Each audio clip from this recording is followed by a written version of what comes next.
Hi beautiful people, how are you doing today? Thank you for joining me once again. Today we are going to be introducing another snake and feeding him hopefully. I have no doubt in my mind that he will eat because he always eats. He is a very hungry boy. So this video is not really going to be anything much about cleaning because I kind of just did all of that. But I'm gonna get him out so you can see him. Chip is a banana cinnamon ball python. He's very curious. He's so adorable. Oh my goodness. So as I said, he is a cinnamon banana ball python. Those little black speckles are typical with bananas, so I mean, he's kind of developing them. He's gotten them a lot more recently. He didn't have them have anywhere near as much as this. So it's really cool to watch him develop them as he grows. But little Chippy here has quite the story with him. Jay and I went to Repticon. We were in hopes of buying a snake. That was the entire plan of going. We also kind of were looking at rack systems, which is how we ended up with the one that's over here. And we actually got Kobe the same day we got Chip. So Chip is a lot younger than Kobe. Kobe was already a pretty good decent size, probably about a little bigger honestly than Chip's is now when we got Kobe, and obviously he's huge now. So when we got Chip, he was probably the size of our female ball python Gamora, and you guys haven't met her yet, so you don't really understand like the relation of size, but she's only about yay big. He's flopping everywhere. Yay big when she's curled up. She's probably only about like maybe 1.5 feet long. She's really small. We got her really little, but he's obviously not grown much since then. It's been a year and you can see he's still really small. So that's where the struggle came in with the snake. When we got him, he was around $200, I believe, maybe $250, and he caught my eye because he had a paradox. He had a little mark right where his thermal pits are, and I loved it because Jay has a freckle that's very similar right on the tip of his nose, and it just reminded me of Jay. So it was like a cute little version of Jay in snake form, and I absolutely loved him. I really didn't ask Jay about it. I went and bought him myself without Jay even seeing him, and then once I bought him, I went to Jay and was like, look, and he fell in love with him. So we did buy him for, like I said, between $200 and $250, and we loved the chip on his nose. He was actually a friend of the gentleman I worked for at the time. The issue started with Chip pretty soon, I want to say. The first thing we noticed was that he just didn't want to eat. Like I said, when we got him, he was really small. I had to force feed him. And if you don't know what force feeding is, basically it's where you open the snake's mouth, and I use like a credit card but without the numbers on it so it doesn't ridge his teeth. So basically like a gift card, kind of just slowly push it in very gently until he started eating it on his own. Now I had to do this probably for the first 6 months we had him. He didn't want to eat on his own at all. It took a very long time for me to get him to eat. It took a very long time for him to get any sort of weight on him. He just didn't seem like he was doing really well. And then the next issue we noticed, sorry little boy, was that one day we were in his enclosure and it seemed like he was getting ready to shed, but his front of his face looked like it was yellow. So I didn't really know what was going on, and it was all around the paradox basically. It looked like the whole area around the paradox was infected, which if you know what a paradox is, it's basically just like a random birthmark on a snake. So that's why I fell in love with him, but it looked like this was infected, which isn't what that's not what happens. Paradoxes are birthmarks, so they stay on them forever, but you know what I'm saying? Like, it just didn't make sense. So I kind of helped him, you know, soak and shed and just give it a lot of moisture to help it soak it off, because it seemed like his face was peeling, like he was shedding his face. but it just looked not normal. So I helped him peel it off, and when I peeled it off, his paradox was gone. And keep in mind, I didn't add this part, but during this whole time, it seemed like it was the layer of skin was clogging his nose, like he couldn't breathe. So he was mouth breathing, and I knew he didn't have a respiratory infection because there was no like excess saliva or anything crazy. I kept a close eye on him, and he was mouth breathing, so I did move his substrate because he was struggling with like the cypress, so I put him on paper towels. Once I helped him peel that layer of skin off of his face, he instantly changed and seemed to get completely better. So this is when he started eating on his own. It seems like everything's great, right? Not at all.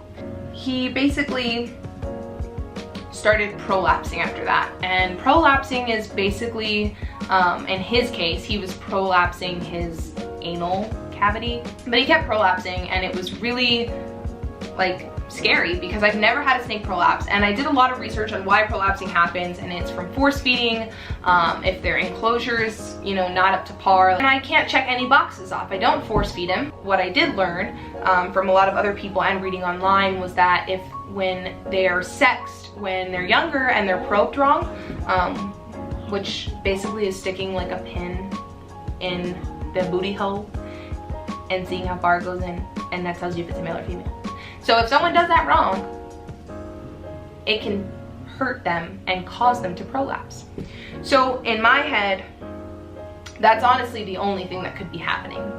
Unless he was born with something, that could always be it. But it just seemed like it was one thing after the other that came with the snake, and it just seemed like it was a real struggle, and we really couldn't do anything right. Like, it was just like I felt like any moment I could come in here and he would be dead, and that was really scary to me. And once we got him eating again, he grew quite a bit, but like I said, then when he started prolapsing, that's when it started to be a struggle. So he started prolapsing probably for the last 5 months, periodically.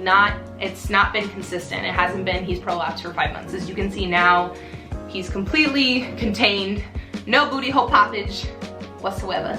He's such a cute little ball python, and I just want to give him kisses. Oh, I showed him. Oh, he did not like that, I'm sorry. Recently what had happened was he had his worst prolapse of all time. So much of his cavity was outside of his body. It wasn't like a huge amount, but it was just more than it had been before. And I just know it has to be uncomfortable, and I just feel bad because, you know, it's not my doing, it's not his fault. It could not even be the breeder's fault. It could be something he was born with, I don't know. It seemed like every time it was happening, it was when he was using the restroom or shedding. The easiest way I found that it got back in, if you ever have this issue, which I hope you don't, is to use sugar. So one thing I learned, if you guys like want to learn a lot like educationally about snakes, I would definitely check out Snake Discovery. They have really good videos, good quality, very good like educational videos. I just really enjoy their channel, and I've been watching it for quite some time. I looked online and it said that sugar helps with anti-inflammatory purposes. It just helps reduce swelling. So when he was prolapsing, basically what I did was I put him in a soak every other day, a lot of sugar in it, and it was warm water. I left him in there for about an hour. I do put like a little stone in there that they can climb up on just to make sure that they don't, you know, drown or anything, and I do keep a good eye on them. And that seemed to help. And then every day, twice a day, I was doing raw sugar applications. So I was taking the same sugar I was putting in the bath, but instead of it soaking into the water, I just took it on a Q-tip, a clean Q-tip, and I would rub it on the cavity to help that area directly. And what also seemed like he was struggling with, like I said, using the restroom, it seemed like he could not push one of his poops out. So I literally started about right here, and I gently just pushed, and it just fell out. 2 nice sized poops came out. And he's still a little tender right here, so I'm gonna keep an eye on him for when he goes to the bathroom next. After about 3 days to 4 days of doing this consistently, the prolapse went back in, and the swelling around his tail in general went down incredibly. So I'm hoping this time it does not prolapse again. It's really crappy, like I said, that this all happens. To some people, they're snakes, they're my little babies, and I know it's not comfortable. You know, people have prolapses and it's not comfortable for them. It's just as uncomfortable for snakes, if not more, because they don't know what's happening. So now that I kind of gave you the story, I know it was a kind of long story. Like I said, it was pretty lengthy. There's a lot to it. I'm gonna go get his little mice. And we're gonna feed. We do have all of the rack snakes to feed tonight, so I'm going to feed the ones that you guys have met, so Barney and Kobe, and obviously now Chip, and then hopefully Kobe eats this week, because as you guys know, he has not eaten the last couple of weeks. Okay guys, so I just came back from downstairs. I got everybody's rats, and now we're ready to feed. So like I said, we're gonna do 3 snakes today, instead of just the typical one, because you guys have already seen Barney and Kobe, so hopefully, like I said, Kobe eats this week because Mama don't like when he skips his meals. So let's start with Barney. His little head out, he's like, hello.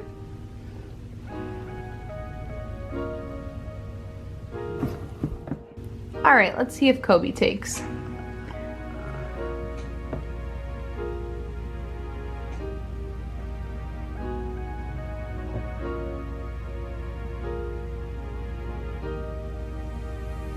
Well then, now let's go to Chip.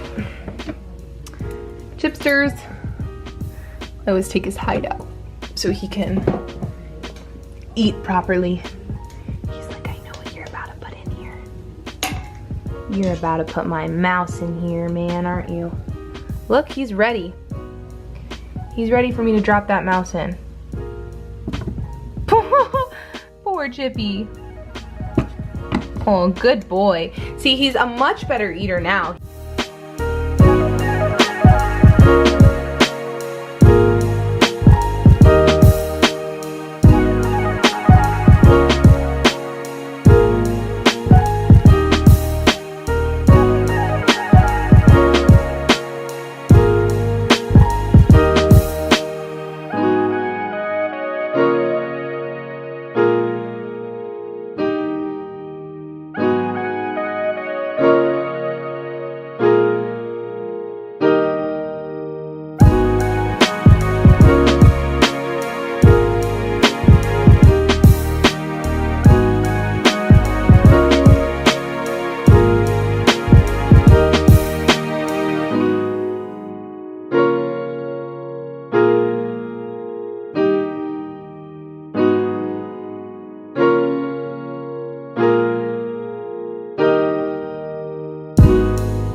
Kobe did not eat again, as I'm sure you saw, so that's really annoying, and neither did his friend Star-Lord. Neither of them have been eating. They've both been off.